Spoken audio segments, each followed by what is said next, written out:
पहले जो पानी जिंदगी का सबब था वही जगह अब रेत का ढेर बन गया है। पाकिस्तान के दो सूबे पंजाब और सिंध के 50,000 से ज़्यादा लोगों के मकान गिर गए। 18 मिलियन एकड़ लैंड पहले ही पानी की कमी की वजह से बंजर पड़ा है। ये प्रोजेक्ट मुल्क की तरक्की का हिस्सा है या सिर्फ एक स्पेसिफिक एरिया का फ़ायदा?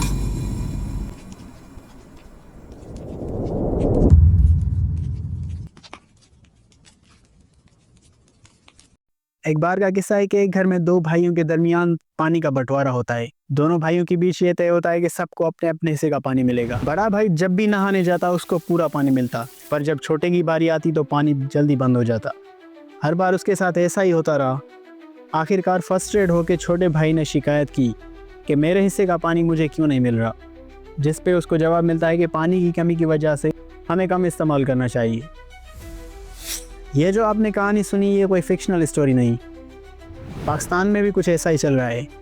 पाकिस्तान के दो सूबे पंजाब और सिंध के दरमियान जो पानी का मसला चल रहा है, जिसका आज हम खुलासा करेंगे कि किसका हक मारा जा रहा है। 17 नवंबर 2024 पाकिस्तान के शहर हैदराबाद में एक बहुत बड़ा प्रोटेस्ट देखने को मिलता है। इस प्रोटेस्ट में political parties, nationalist and regional groups, civil societies and professional communities और कई सारी यूनिवर्सिटी के शागिर्द, लीगल कम्युनिटी एंड लॉयर्स, खवातीन भी शामिल होती हैं। प्रोटेस्ट किस बात पे था? ये तमाम ग्रुप्स इंडस रिवर पर नए कैनाल प्रोजेक्ट के खिलाफ सड़कों पर निकल आए थे। सबका यही कहना था कि सिंध का पानी इलीगली डाइवर्ट किया जा रहा है। No more canals on Sindh river. Sindhu नदी के ऊपर और कैनाल्स नहीं। सिंधु नदी, जिसको इंडस रिवर कहा जाता है, इट्स एशियाज लॉन्गेस्ट रिवर, जिसकी टोटल लेंथ 3000 किलोमीटर से ज़्यादा है। ये शुरू होता है तिब्बत के मानसरोवर लेक से, भारत और पाकिस्तान से गुजरते हुए अरबियन सी में गिरता है।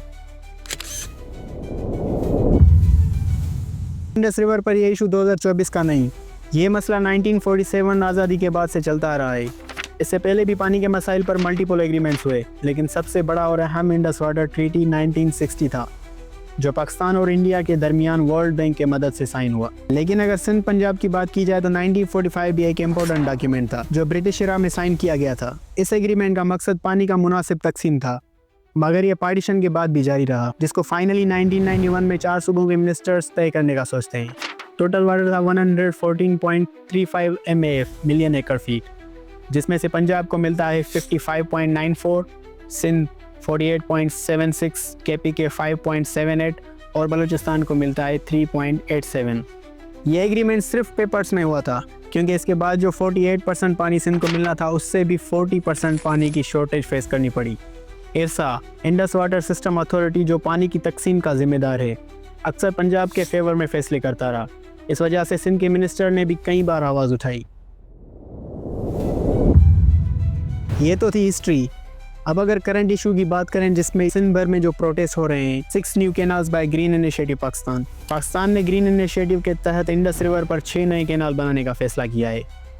200 अरब रुपए की लागत से इस प्रोजेक्ट का मकसद पंजाब के चोलिस्तान डेजर्ट के 1.2 मिलियन एकड़ ज़मीन को खेती के काबिल बनाना है। और इस 1.2 मिलियन एकड़ को आबाद करने के लिए पता है सिंध का कितना लैंड डिस्टर्ब होगा? 12 मिलियन एकड़ लैंड, जबकि सिंध में ऑलरेडी 18 मिलियन एकड़ लैंड पहले ही पानी की कमी की वजह से बंजर पड़ा है। अब सवाल ये है कि ये प्रोजेक्ट मुल्क की तरक्की का हिस्सा है या सिर्फ एक स्पेसिफिक एरिया का फ़ायदा?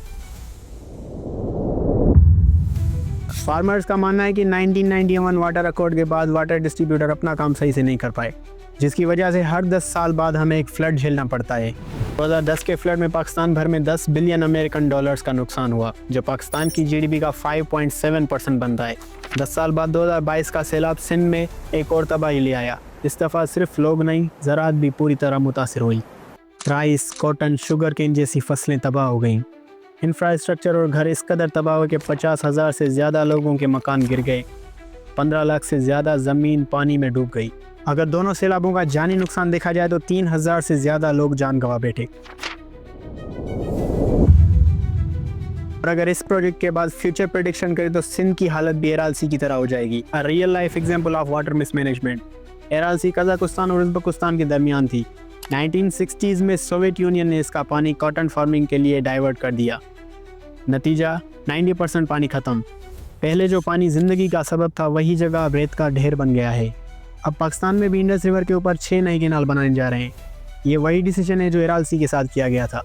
वहाँ पानी कॉटन फार्मिंग के लिए डाइवर्ट किया गया था, यहाँ नए कैनाल्स के ज़रिए सिंध का पानी दूसरी जगहों पर ले जाया जा रहा है। एरालसी का नतीजा सबके सामने है। अगर सिंध को भी उसके हिस्से का पानी नहीं मिला तो ये हिस्ट्री रिपीट होगी आज फैसला हमारे हाथों में है।